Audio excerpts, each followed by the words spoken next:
എല്ലാം ഒരുക്കി തന്ന ആ റബ്ബിനെ മാത്രമേ നിങ്ങൾ ആരാധിക്കാവൂ എന്ന ഇസ്ലാമിന്റെ അടിസ്ഥാന ആശയം. അതേസമയം ഇസ്ലാമിന്റെ പേരിൽ തന്നെ, ഖുർആനിന്റെയും ഹദീസിന്റെയും പേരിൽ തന്നെ, വിശുദ്ധ ഖുർആനും തിരുസുന്നത്തിന്റെയും വചനങ്ങളെ തെറ്റായി വ്യാഖ്യാനിച്ചുകൊണ്ട് തന്നെ ഇന്ന് ആളുകളെ, മുസ്ലിം സമുദായത്തെ പോലും ഈ വഴിയിൽ നിന്ന് അല്ലാത്ത വഴിയിലേക്ക് തിരിച്ചു കൊണ്ടുപോകാൻ സ്വാഭാവികമായ പരിശ്രമങ്ങൾ ഉണ്ട് എന്ന കാര്യം തീർച്ചയാണ്.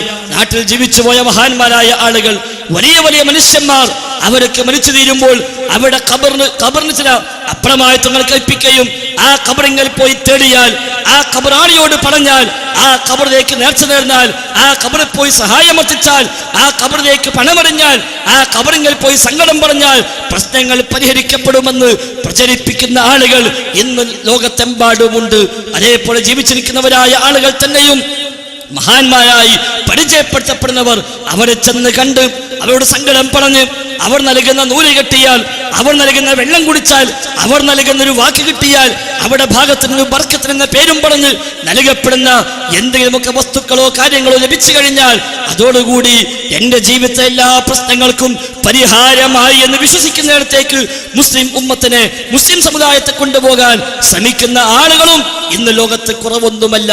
അങ്ങനെയാണ് നാടുകളിൽ ഇസ്ലാമിന്റെ പേരിൽ അത്തരം ബഹുദൈവാരാധനാപരമായ കേന്ദ്രങ്ങൾ, സംവിധാനങ്ങൾ, സംരംഭങ്ങൾ ഇന്ന് നാടുകളിൽ ഉണ്ടായി വരുന്നത് എന്ന കാര്യം തീർച്ചയാണ്. ഖബർ സിയാറത്തിന്റെ മറവിൽ, അതേപോലെ മഹാന്മാരുടെ മറവിൽ, ബഹുമാനത്തിന്റെ മറവിൽ, ആദരവിന്റെ മറവിൽ അതെല്ലാം അതിനെ വിട്ടുകൊണ്ട് അല്ലാത്ത വഴിയിലേക്ക് പലപ്പോഴും വഴിമാറിപ്പോവുകയാണ്. ഖബർ സിയാറത്ത് ഇസ്ലാം സുന്നത്തായി പഠിപ്പിച്ച കാര്യമാണ്, തർക്കമില്ല. വിശ്വാസിയുടെ ഖബറിന് മഹത്വമുണ്ടെന്ന് ഇസ്ലാം പഠിപ്പിച്ചിട്ടുണ്ട്. അതിന് അനാദരിക്കാൻ പാടില്ലെന്നാണ്, ഖബർ ചവിട്ടാൻ പാടില്ലെന്നാണ്, ഖബറിൽ നടക്കാൻ പാടില്ല, ഇരിക്കാൻ പാടില്ല.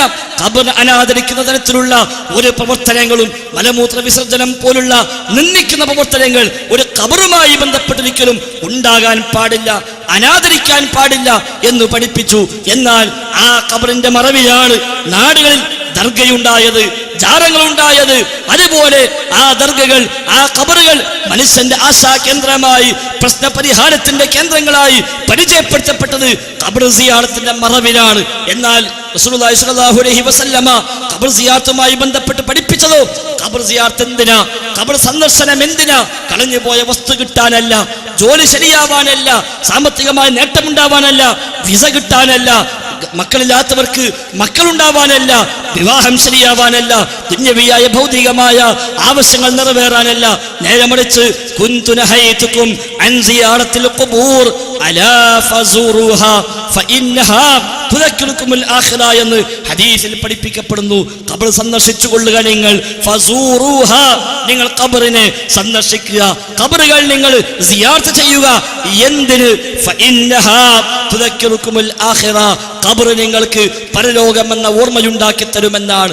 മരിക്കുമെന്ന ഓർമ്മയുണ്ടാവാൻ, പരലോകമെന്ന ബോധമുണ്ടാവാൻ, റബ്ബിലേക്ക് മടങ്ങാനുണ്ട്, മരിച്ചു പോകാനുണ്ട് എന്ന ഓർമ്മയുണ്ടാകാൻ വേണ്ടി നിങ്ങൾ ഖബർ സന്ദർശിക്കണേ എന്ന് റസൂലുള്ളാഹി സ്വല്ലല്ലാഹു അലൈഹി വസല്ലമ. എന്നാൽ ആ റൂട്ടിൽ നിന്ന് അതിനെ മാറ്റി എന്തിനാണോ ഇസ്ലാം ഖബർ സിയാറത്ത് പഠിപ്പിച്ചത്, ആ വഴിയിൽ നിന്ന് വഴി മാറ്റിക്കൊണ്ടുപോയിട്ട് ആ ഖബർ സിയാറത്ത് ഖബറാളിയോട് തേടാൻ, ഖബറാളിയോട് പ്രാർത്ഥിക്കാൻ, അവിടെ മറപ്പെട്ട് കിടക്കുന്ന പണ്ടെങ്ങോ മരിച്ചു മറമാടിപ്പോയ മഹാനാണെന്ന് പറയപ്പെടുന്ന ഒരാളോട് ചെന്ന് പ്രാർത്ഥിക്കുവാൻ, അവിടേക്ക് നേർച്ച നേരുവാൻ, അവിടെ പോയി പണമെറിയുവാൻ, അത് പലർക്കും സമ്പാദ്യമുണ്ടാക്കുവാൻ, വരുമാനമുണ്ടാക്കാനുള്ള മാർഗമായി ആ ഖബർ സിയാറത്തിനെ മാറ്റിയെടുത്തു എന്നതാണ് വാസ്തവം. ഏറ്റവും വലിയ, ഏറ്റവും മഹത്വമേറിയ ഖബർ, ഏറ്റവും വലിയ നേതാവായ റസൂലുള്ളാഹി സ്വല്ലല്ലാഹു അലൈഹി വസല്ലം തങ്ങളുടെ ഖബറാണല്ലോ. എങ്കിൽ ആ നബി തങ്ങളുടെ ഖബർ ലോകത്തേതെങ്കിലും കാലഘട്ടത്തിൽ, ഒരു ചരിത്രകാലം വായിക്കുമ്പോൾ ഏതെങ്കിലും കാലഘട്ടത്തിൽ ആ ഖബർ വരുമാന മാർഗമായി മാറിയിട്ടില്ല. മക്കക്കാർക്കോ മദീനക്കാർക്കോ മറ്റു രാജ്യങ്ങൾക്കോ അള്ളാഹുവിന്റെ റസൂലിന്റെ ഖബർ ഒരു വരുമാന മാർഗമായി മാറിയ ചരിത്രമുണ്ടായിട്ടില്ല.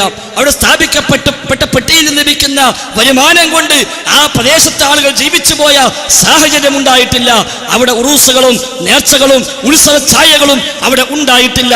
ആ വക ശൈലി ഒന്നും ഉണ്ടായില്ല. അറിയില്ല. എന്തുകൊണ്ട്? ഖബർ സിയാറത്ത് പഠിപ്പിച്ച അതേ റസൂലുള്ളാഹി സ്വല്ലല്ലാഹു അലൈഹി വസല്ലമ അതിനെ കൂടെ പഠിപ്പിച്ചു. എന്റെ ഖബറിനെ നിങ്ങളാരും ആഘോഷ കേന്ദ്രമാക്കി മാറ്റരുത് എന്ന്.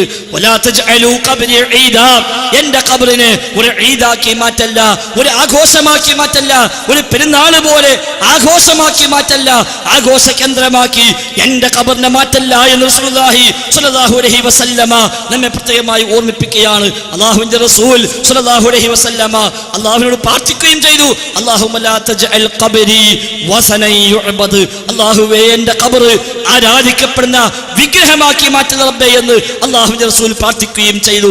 ആ നിലക്കുള്ള സന്ദേശം ഉൾക്കൊണ്ടുകൊണ്ട് റഹ്മാനായ റബ്ബിനോട് മാത്രം പ്രാർത്ഥിക്കുന്ന ഒരു ഖബറാളിയോടും പ്രാർത്ഥിക്കാത്ത, ഒരു നബിയോടും പ്രാർത്ഥിക്കാത്ത, ഒരു വലിയനോടും പ്രാർത്ഥിക്കാത്ത, ഒരു മഹാനോടും പ്രാർത്ഥിക്കാത്ത, ഒരു മലക്കിനോടും പ്രാർത്ഥിക്കാത്ത, ഒരു ജിന്നിനോടും പ്രാർത്ഥിക്കാത്ത, എനിക്ക് എന്റെ റബ്ബ് മതി എന്ന് പ്രഖ്യാപിക്കുന്ന ഹസ്ബി അല്ലാഹ്, എനിക്ക് അല്ലാഹു മതി, ഹസ്ബുനല്ലാഹ്, ഞങ്ങൾക്ക് അല്ലാഹു മതി, വനിഅമൽ വകീൽ, എല്ലാം ഏൽപ്പിക്കാൻ ഏറ്റവും മതിയായവൻ ആ അല്ലാഹയാണ്, ആ സൃഷ്ടാവാണ്, ആ സൃഷ്ടാവ് മതി എന്ന് പ്രഖ്യാപിക്കാനാണ് ഇസ്ലാം നമ്മോട് ആവശ്യപ്പെട്ടത്. സഹോദരങ്ങളെ, ഇതാണ് അടിസ്ഥാന ആശയം.